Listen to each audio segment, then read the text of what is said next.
This episode of PediaCast is brought to you by Pediatric Emergency Medicine and Pediatric Neurosurgery at Nationwide Children's Hospital.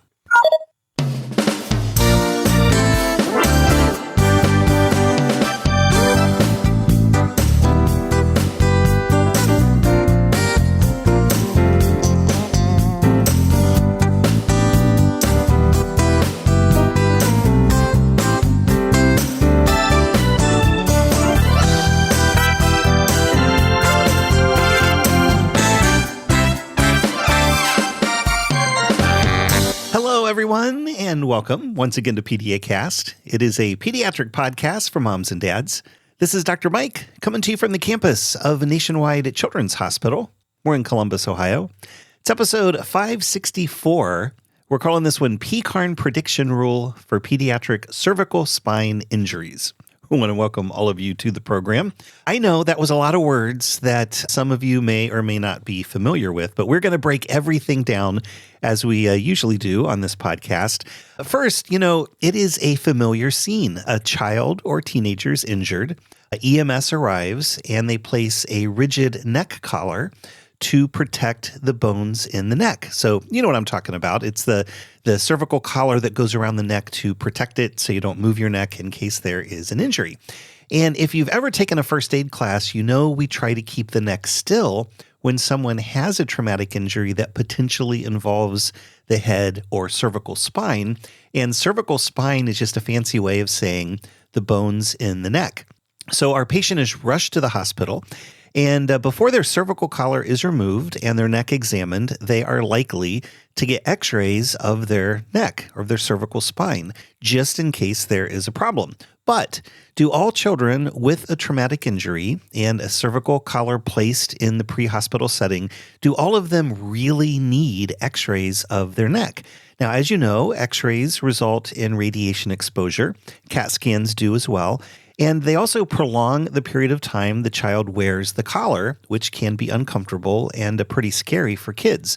So perhaps we could use some criteria to determine which kids would benefit from x-rays and CT scans and which kids would not.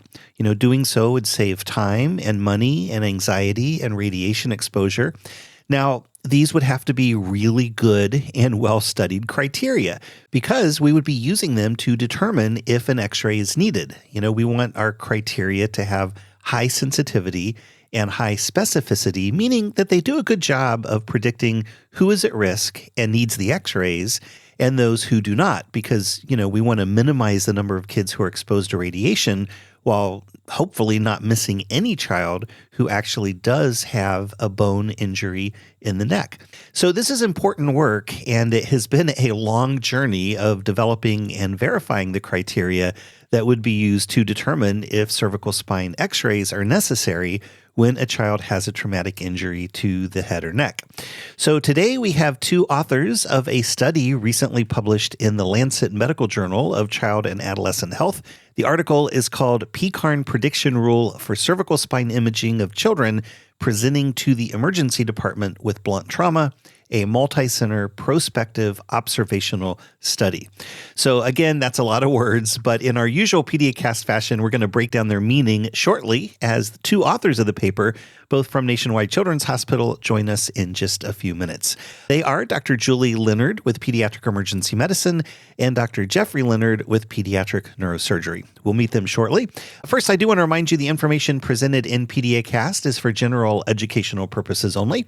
We do not diagnose medical conditions or formulate treatment plans for specific individuals. If you're concerned about your child's health, be sure to call your healthcare provider.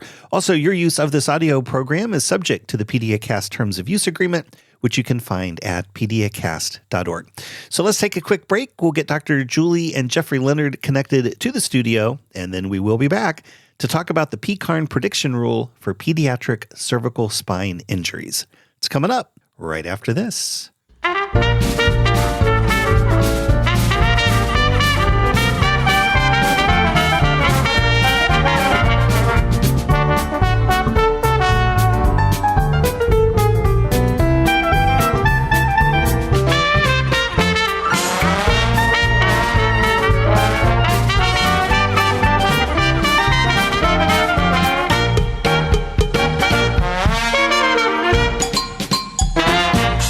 Dr. Julie Leonard is a pediatric emergency medicine physician at Nationwide Children's Hospital and a professor of pediatrics at The Ohio State University College of Medicine. Dr. Jeffrey Leonard is chief of pediatric neurosurgery at Nationwide Children's and a professor of neurosurgery at Ohio State.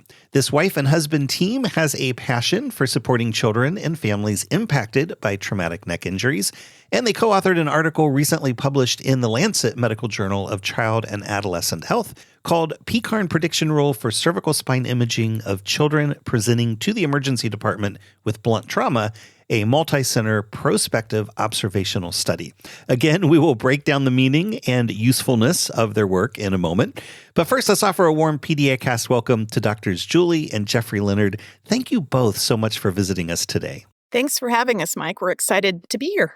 Thank you very much for the opportunity to come and talk with you about cervical spine injury and blunt trauma. Yes, and we are very excited to talk about this as well. Let's start with just an introduction of PECARN and the PECARN prediction rule that you guys have been working on. What is PECARN, and then how does this rule aid in the assessment of kids with neck injuries? Julie? Yeah, Mike. PECARN stands for the Pediatric Emergency Care Applied Research Network.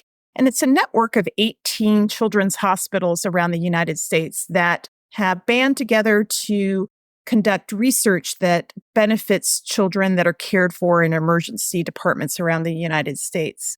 And for this particular endeavor, we got together and our goal was to develop a decision rule that could aid emergency physicians in deciding which children should undergo screening for cervical spine injuries after blunt trauma. And then, Jeff, what kind of injuries are we talking about when we think about blunt trauma, and why are those particularly concerning for children? It's important because when you talk about blunt trauma, that can be a wide range of injuries. These injuries can be related to children after they undergo a motor vehicle crash or babies after they fall out of a bed. And being able to screen those children in a way that's medically appropriate, that really uncovers the ones that have the really severe injuries, the ones that say have ones that are injuries that are life-threatening versus those that will heal, whether they're in a collar or not, are particularly important in the pediatric population. So being able to really identify these is why this prediction rule is exceedingly important. Yeah. And how common then are cervical spine or neck injuries in children evaluated at trauma centers? They're not that common, which is why this prediction rule is important. There's a ton of children undergoing imaging at trauma centers. However, the pediatric cervical spine injury, when you take blunt trauma for sort of the kinds of things that we see in the major metropolitan areas, are 1%. So you can image 100 kids and you'll find cervical spine in one of them. You go to the average folks, the average ER or emergency room or private practice neurosurgery group that sees a child, the chance is even less in that respect. So it's like hunting for a needle in a haystack. And being able to do that rather than imaging all the children in sort of a haphazard fashion is exceedingly important, which is why Julie has really done a yeoman's work in really developing this prediction rule. Yeah.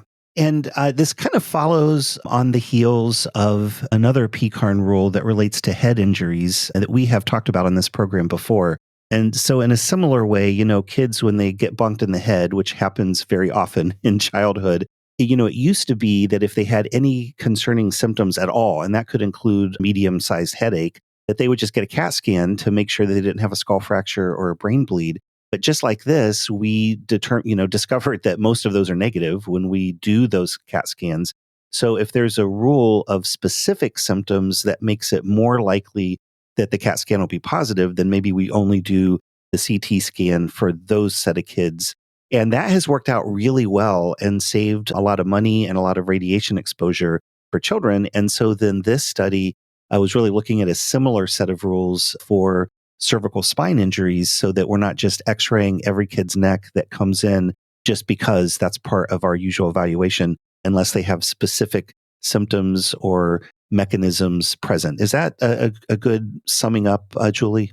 Absolutely. So one of the nice legacies of PECARN is that this was one of our main research questions, was developing these set of clinical prediction rules to help us limit the radiation exposure in children through obtaining CT scans by using our good clinical judgment aided by these decision rules.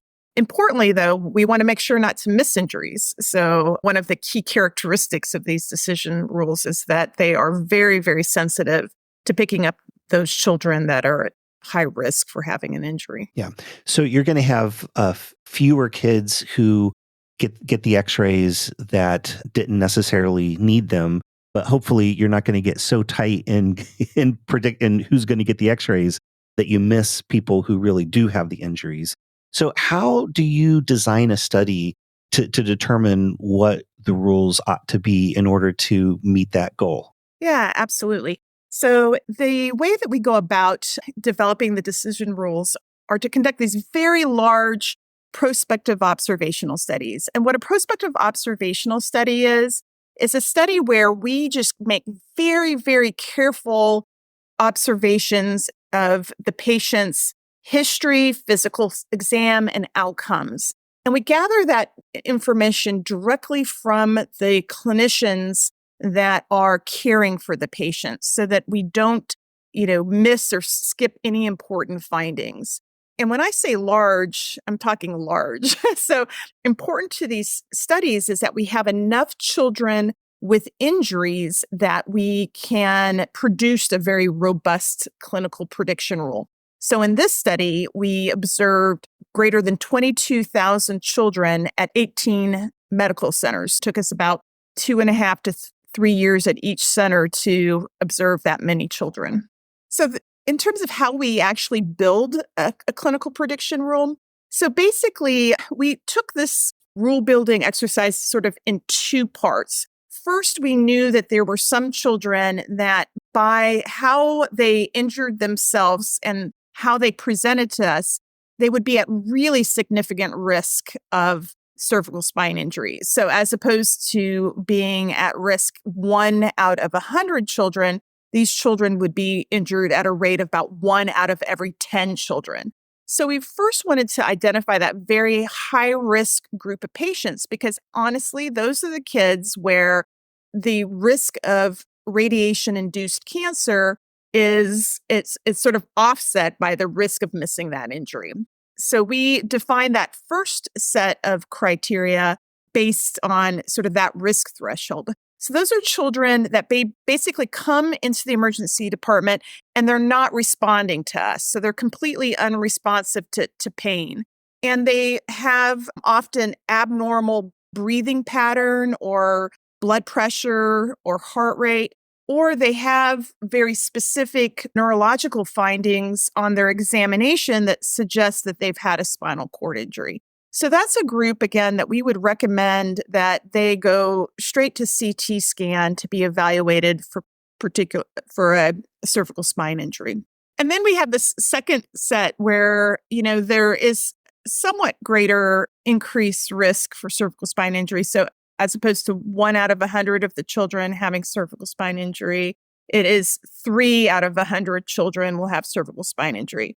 So that next category, we conducted a particular type of exercise by which you sort of find the set of variables that is most precise at identifying that second tier of children. And so those are children, whereas we wouldn't necessarily think that we have to screen them all with CT scan. We would recommend that they at least have plain x-rays for screening. And those findings are having any kind of altered mental status. So, sort of where they're maybe confused and not responding as well. So some sort of hint that they've had a blow to their head, a very substantial blow to their head. Any self-reported neck complaints in a child, or when we examine their neck, they have neck tenderness along the spine and in the back of their neck, or if they have any kind of surgical injury or substantial injury to their head or torso. So torso meaning any part of their body between their sort of shoulders and their pelvis. And the reason those two regions of the body are important is that they're the areas of the body right next to the spine. And so if you have enough blunt force that you're injuring those areas of the body, there's higher likelihood that you could also be injuring that part of your spine as well, the cervical spine. Yeah. It would seem that that thinking about these rules are not only important for determining whether we're going to get x-rays or a CT scan, but maybe even in the field for the EMS folks to determine whether to put the kid in a cervical collar. And the reason I say that is it seems that when a kid arrives in a collar, whether they needed that or not, our attention goes right to, oh, they must have a significant neck injury and I need to image it. So I think like if the EMS people were on board with who they put in a collar, that might help downstream. Absolutely. Prior sort of decision making, by EMS personnel and even by families had really been based on mechanism of injury. So, was it a car crash? Was it a motorcycle crash? Did a child fall out of a window? And that, those were indicators by which we would say, oh, you have to go to the emergency department and get evaluated. And then, of course, once they're in the emergency department, there's this sort of compulsion almost to do a lot of things to care for that child. This decision rule also will be helpful in like indicating, okay, which children really need a medical evaluation after they've had one of these major mechanisms. So it really helps us out in that way too, where maybe we can avoid some of that spinal motion restriction and transport to the hospital. Yeah. So then once you have that set of rules, how effective have those been so there was an initial study to figure out, which ones were important. And then did you test those rules on maybe a larger population of kids to be sure that they were the right rules? Yeah, continuing on, like thinking about how we design decision rules, it's important for us to have what we call a derivation population. So we develop the decision rule in a population of patients. And then we turn around and we validate or verify that it works in a separate population of children. So in this study, we had those 22,000 children, but we split them into two groups of unique hospitals. So they were very distinct hospitals from each other so that we could demonstrate that the rule we built, then when we put it in other hospitals, it actually worked and it was performed the same way. And in fact, in our study, it performed better in the validation group. Yeah, that's really fantastic. And then once a study like this is published, then how do you get emergency medicine folks, both in the field and in emergency departments, to begin acting on this rule? Yeah, so it's a great question. So we developed this rule, but we have to turn it into some sort of decision aid. And so often you have the type of decision aid in mind before you start building the rule. So in our circumstance, our primary goal for this study was the emergency department imaging. So in our mind, I already mentioned we created this tiered decision rule because we wanted it to align with risk thresholds for getting imaging and sort of the cost benefit of imaging or not in those categories. But also important to the decision rule and how you'll ultimately implement it is this concept of risk tolerance. So in this particular disease process, nobody wants to miss one of these injuries. So we want it to be near perfect in picking up injuries, and we'll compromise a little bit of extra imaging in order not to miss that injury. And so, then we take the rule and then we create like an algorithm that is very easy for clinicians to remember and then ultimately use in their practice. So sort of a practice guideline when it's all said and done. Yeah. And again, just to clarify what those rules are, it really has to do with mental status changes. And the worse those are, the more likely you should just do a CT scan. And if they're just mild mental status changes, then at least think about the x-rays. And then if they have pain in the back of their neck in the midline as you're pushing on the bones, then that would be an indication as well. Those are the two big ones, correct? Correct. I mean, I think that, the neurologic findings and then the neck symptoms. Well, I would just like to offer that the fact that mental status was part of the pediatric cervical spine prediction rule is not a surprise. In general, increased mechanisms cause severe injury in a lot of parts of the body. Specifically in what's been previously done in head injury has been as you decrease your mental status or GCS your mental status decreases, your incidence of having cervical spine injury does go up with each point of your Glasgow Coma scale that you lose in that respect. So it sort of makes sense when looking at the pediatric cervical spine injury that mental status is one of the big predictors of cervical spine injury.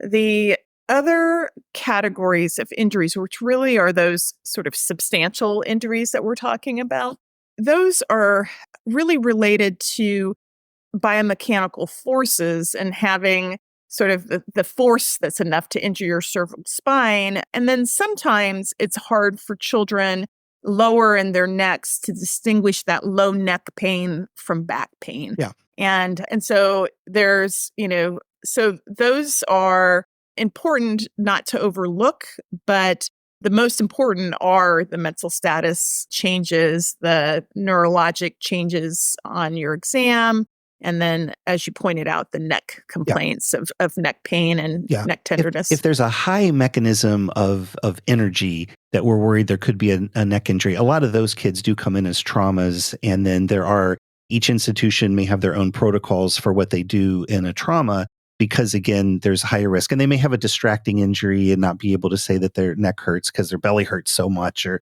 you know what I mean? Something of that nature. Correct. But we wanted to be very clear about the painful distracting injury because the better proxy is actually these central injuries. So just because a child has a really painful arm injury does not make it more likely that they will have a neck injury. So that's one of the chief differences in our clinical prediction rule as compared to the adult clinical prediction rules. Yeah. So it really is central blunt trauma, not just a distracting injury in any location. Correct. Good Correct. to know. And then what about the kids who may be at a higher risk for neck injuries? So kids with Down syndrome, for example, or you wouldn't necessarily use the rules for those children, right? Because they don't fit your population that you studied? Yeah, actually, they were included in our study. So we included all comers. We did not restrict this in any way by mechanism or by having a predisposing condition. I think what's important to know about those children with predisposing conditions is that you just absolutely cannot overlook their risk for injury after minor blunt trauma.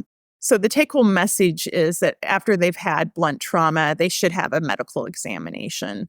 And those kids were still picked up by this particular clinical prediction rule. We didn't miss any of them, but those parents are likely parents that knew their child had a elevated risk and got them to medical attention for a physical exam. Yeah, absolutely. And going back to the reason that we're doing this in the first place, if neck imaging was completely benign and it didn't cost anything, like you would just, get a picture of every kid's neck and not miss anyone. But we do know that radiation exposure can cause problems down the road, and we want to mitigate that risk when it's safe to do so. So, Jeff, could you talk a little bit about radiation exposure and how that is related to cancers? Well, parallels can also be drawn in the head CT and shunt population. The more the incidence of cancer in kids is up. And so all the decisions that we make when they're 3, 4, 5, young children are important because there's a risk with every single exposure to radiation, whether it be to the thyroid or in terms of the brain. So the reason this is important is because there's a lot of outside hospitals that are getting CT scans of all these children when they come in with blunt trauma, regardless of mechanism, regardless of what the child looks like. And being able to begin to push that rate down is going to be exceedingly important because these children do have an increased risk for thyroid cancer, do have an increased risk for brain cancer. And there are implications that we only are beginning to understand when they get to be 20 and 30 years of age. And then, Julie, how can parents really benefit from this rule? Like, we're really speaking to an audience of moms and dads right now. How can they take this information and use it to advocate for their kids? Well, I think the key message to parents out there is that to understand a clinician's thinking when they're ordering a test. So one of the, they should be critical thinkers and ask their physicians questions. So what are the indications, or what are you seeing on my child's evaluation that is, prompting you, or, that this is the best, test for this, child. It's important for parents to share in the decision making around imaging. So as an example, that those children that sort of are in that middle category of risk, they may have multiple complaints and therefore be sort of at slightly higher risk of injury. And so they should have a conversation if that, first set of plain x-rays we get is negative, ask the physician, what's the next step? Because my child's still, complaining of neck pain. Or if they feel like that the test is being ordered unnecessarily because their child doesn't have any of these, complaints, to speak up and sort of question the care. So it really does empower both physicians in their decision making, but also in parents to sort of advocate for ensuring that their child is not getting unnecessary testing. Yeah. The job of the parent often really starts as soon as the injury occurs. When there is blunt trauma of a child, whether that be head, neck, the torso, the chest and back, what should parents do? What's sort of the emergency response to get them to the hospital?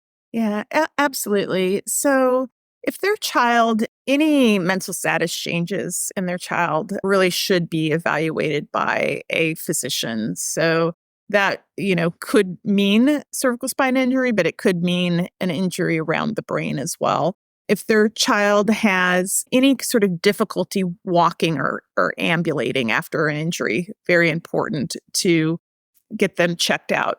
Kids are also very reliable reporters of pain. So you and I and Jeff know as pediatric providers that if you don't touch a kid and ask them where they hurt, they will tell you what part of their body hurts. So you can just say, where do you hurt? And they'll point right to the most, serious injury on their body. And unlike adults, neck pain is a pretty uncommon complaint in children. So by the time you're 70, about 1 in 10 individuals will walk around and have daily neck pain. But a child, it's very uncommon for a child to actually complain of neck pain. So neck pain in a child would be another, after an injury would be a clear indication as well. Yeah. And then so we want to take these injuries seriously. You want to call EMS if there's been significant blunt trauma so that they can have that initial medical screen and possibly get the cervical collar on the rigid one, and then they get taken to the hospital. And then the physician hopefully is going to use these prediction rules to determine if imaging is necessary. Are there any limitations on the rule? Or, you said it performed very, very well. So is this something that is trustworthy, or are there some limitations we should think about? Yeah, there are. And this gets back to what Jeff had sort of can speak more to as an individual who's asked to follow children that have sort of persistent complaints. But this is meant to be in the hands of emergency medicine providers to decide who to test and who not to test.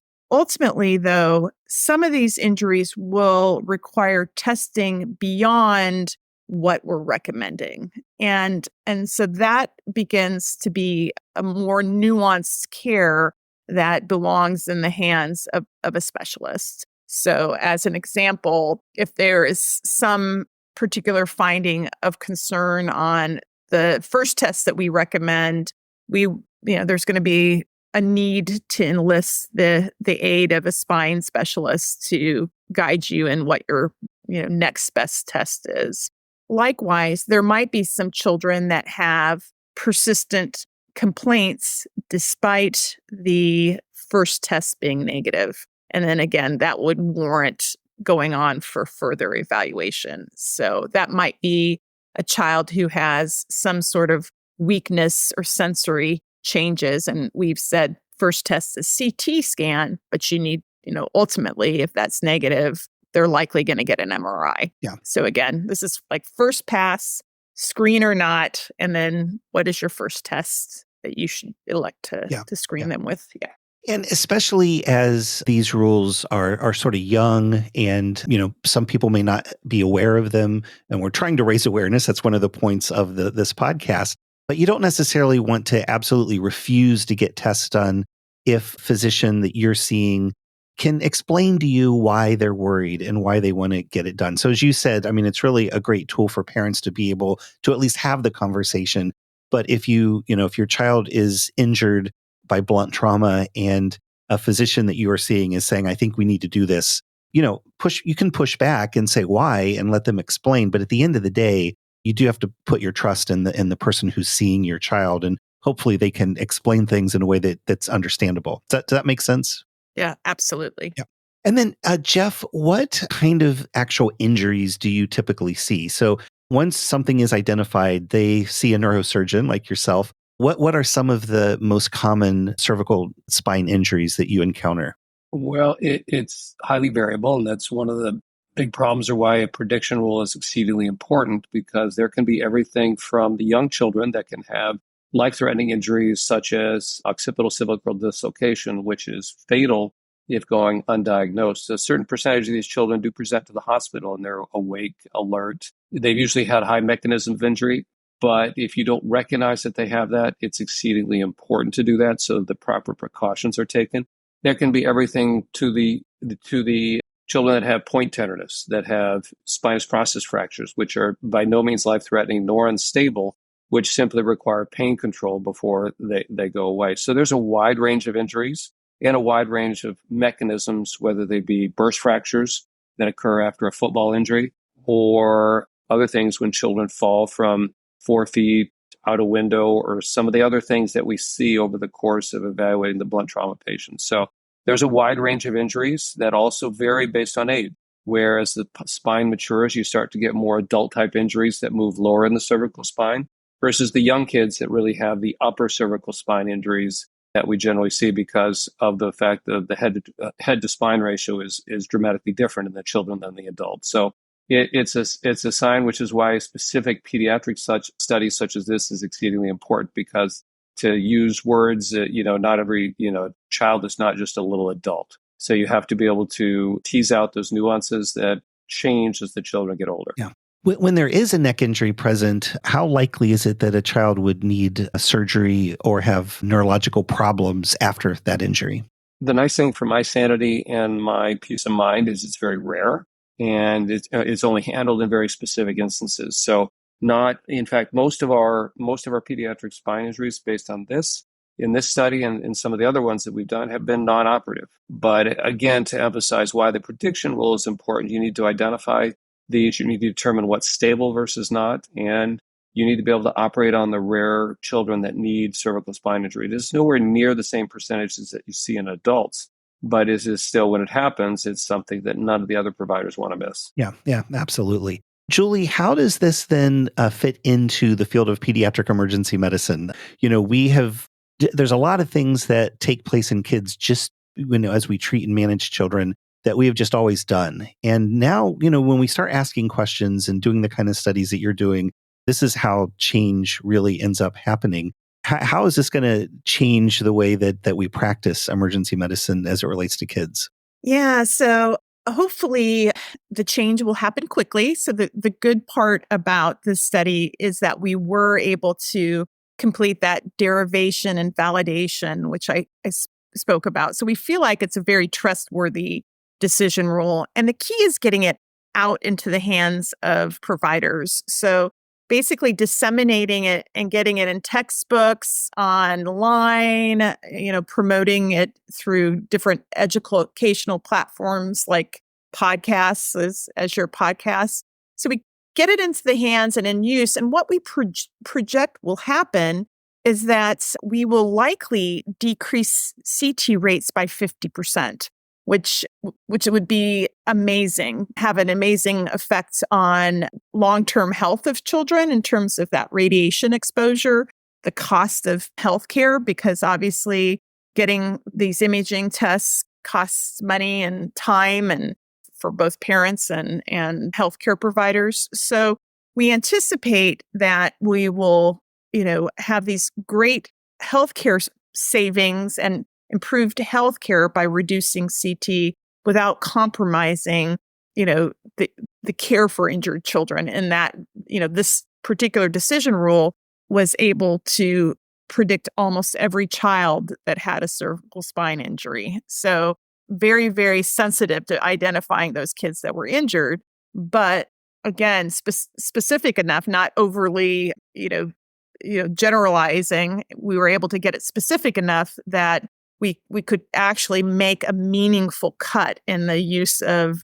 diagnostic testing. Yeah. So what we anticipate is, really a paradigm shift in how we're approaching evaluating these kids and caring for these kids.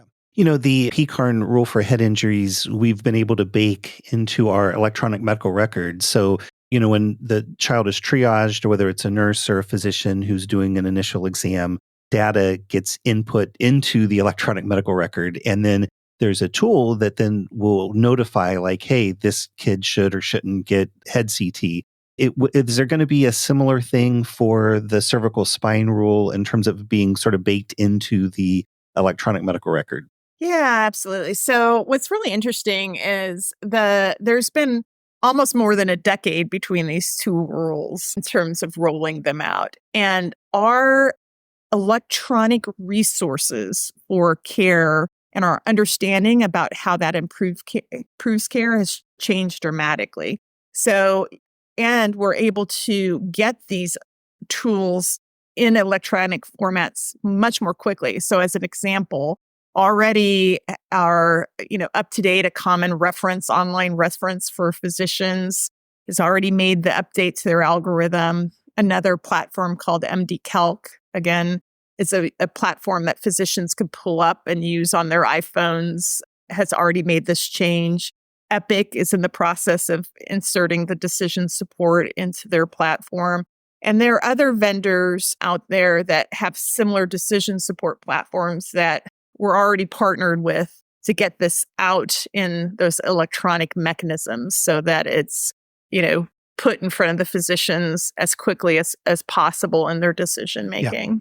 Yeah, it's really interesting how electronic technology has really ballooned since the head injury rule came out. Jeff, where do we go from here? What does future to look like as we think about kids with blunt trauma?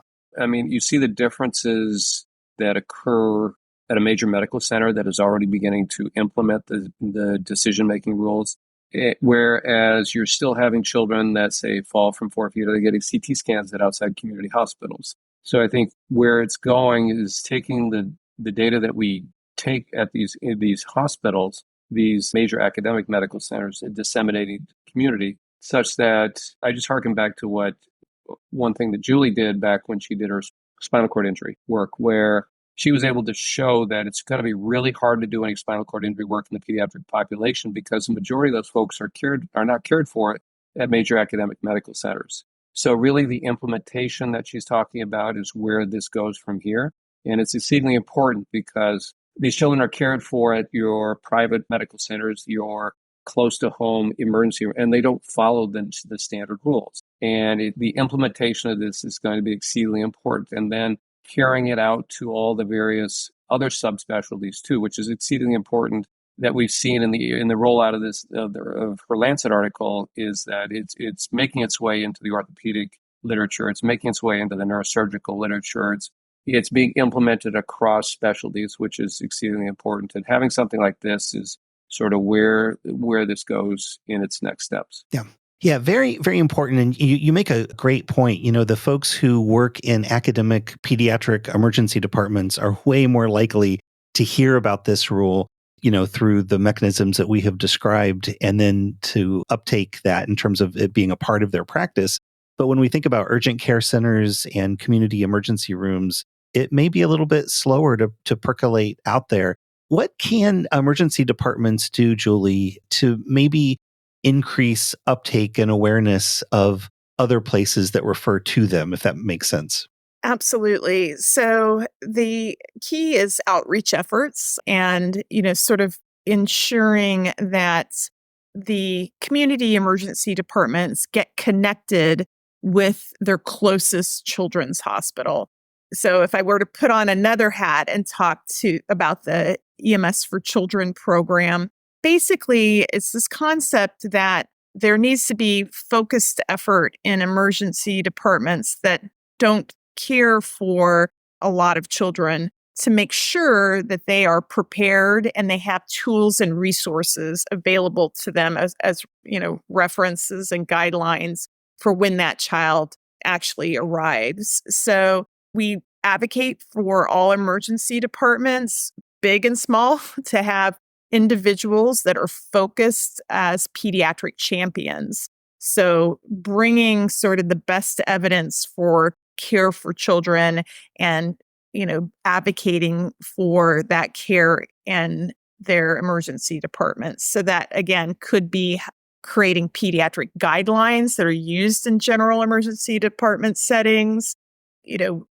making sure that their group of physicians and staff all have a pediatric educational opportunities throughout the year to sort of maintain their knowledge regarding children, because obviously once they leave training and they go out to a center that doesn't focus on children, that knowledge base rapidly, gets behind. And so having a pediatric champion there that's constantly, bringing to them new guidelines, new evidence, that's sort of a critical way that our emergency medical system in the United States can, bring themselves up to a higher standard for caring for children. Yeah.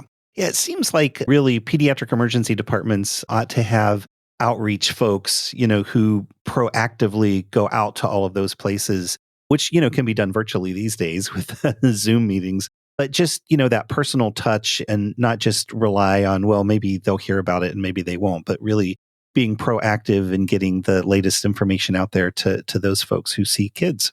Well, we really appreciate both of you stopping by and chatting with us today. We're going to have several links in the show notes over at PediaCast.org for this episode 564. We'll put a link to pediatric emergency medicine and pediatric neurosurgery at Nationwide Children's Hospital. So folks want to find out more information about what you guys do. And then we'll also put a link to the article in Lancet, PECARN Prediction Rule for Cervical Spine Imaging of Children Presenting to the Emergency Department with Blunt Trauma, a multi-center prospective observational study. And hopefully now those words make a little bit more sense to parents who are listening to them. But Dr. Julie Leonard with Pediatric Emergency Medicine and Dr. Jeff Leonard with Pediatric Neurosurgery, thank you both so much for stopping by today. Mike, thanks for having us. It was a pleasure, as always. Yeah, Mike, thanks for having us.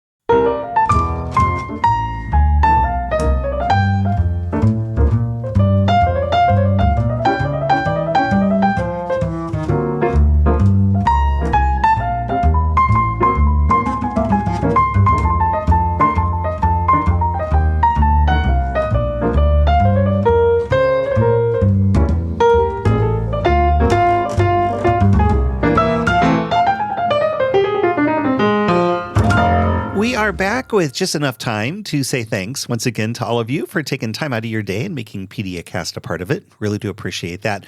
Also, thanks again to our guests this week, Dr. Julie Leonard with Pediatric Emergency Medicine and Dr. Jeffrey Leonard with Pediatric Neurosurgery, both at Nationwide Children's Hospital.